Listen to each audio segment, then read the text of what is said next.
A história de Jó, encontrada no Antigo Testamento da Bíblia, é uma narrativa profundamente impactante que explora a questão do sofrimento humano e da fé inabalável. Um dos momentos cruciais dessa história é o diálogo entre Satanás e Deus, registrado no livro de Jó, capítulo 1, versículos 6 a 12.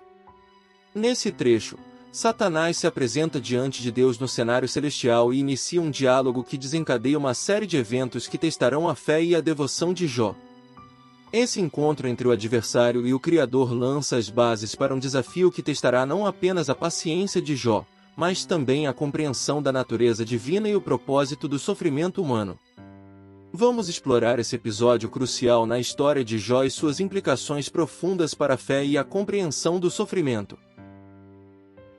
Você já imaginou o que é ter tudo e perder tudo em questão de um único dia? Eu sei bem como é, pois eu sou Jó. Esta é a minha história.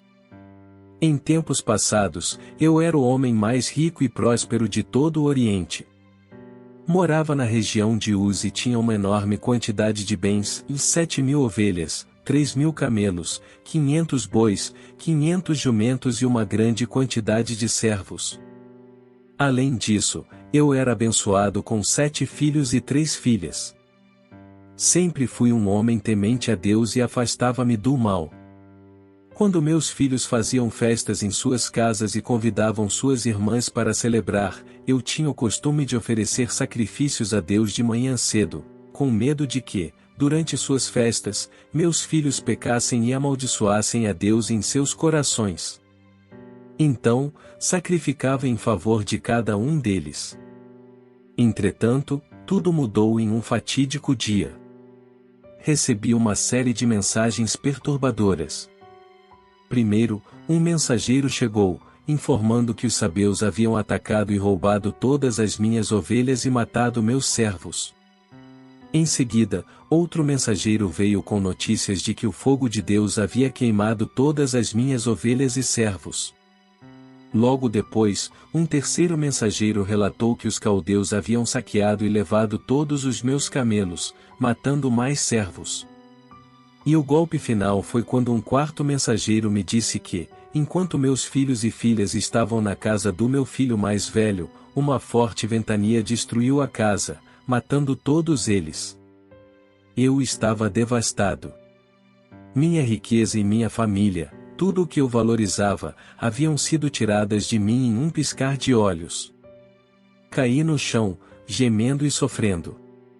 Peguei um pedaço de cerâmica quebrada e me raspei com ele enquanto estava sentado entre as cinzas.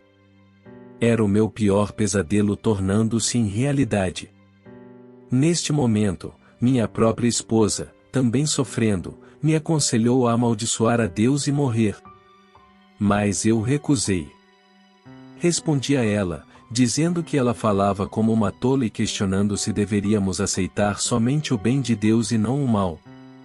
Meus amigos, Elifaz, Bildad e Zofar, ao ouvirem sobre as minhas aflições, vieram me confortar. Eles eram mais velhos do que eu.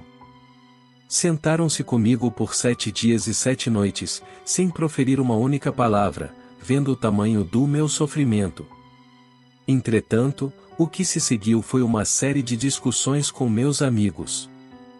Eles acreditavam que meus sofrimentos eram consequência de algum pecado que eu havia cometido. Argumentavam que eu deveria admitir meu erro e me arrepender para que Deus me abençoasse novamente. Essas conversas apenas agravaram o meu sofrimento, pois eu continuava a afirmar minha inocência. Eu desejava que Deus mesmo falasse comigo e explicasse por que tudo isso estava acontecendo.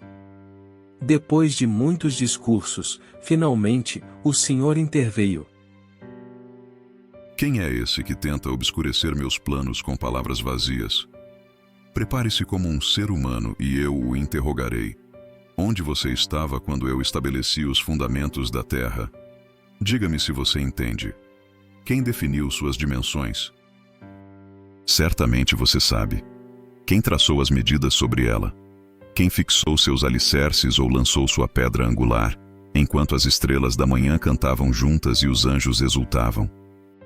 Quem fechou as portas do mar quando ele irrompeu do ventre, quando eu envolvi as nuvens como um manto e as mergulhei em densas trevas, quando estabeleci seus limites e fixei portas e trancas dizendo: até aqui você pode chegar e não avançar mais.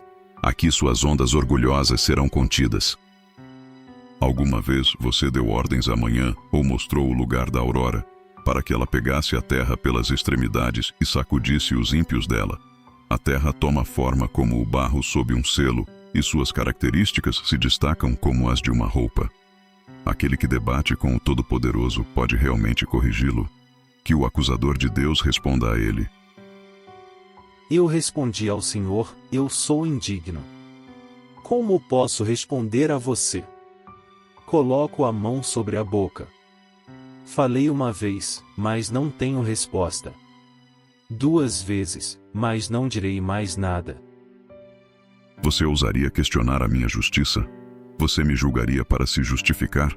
Será que você tem poder igual ao meu? Ou uma voz tão poderosa quanto a minha? Agora revista-se de honra e dignidade, e mostre sua indignação. Olhe para aqueles que agem com arrogância e humilhe-os. Veja os orgulhosos e os coloque em seu devido lugar. Confronte os ímpios onde quer que estejam. Sepulte-os no esquecimento e deixe seus feitos serem cobertos pelo tempo.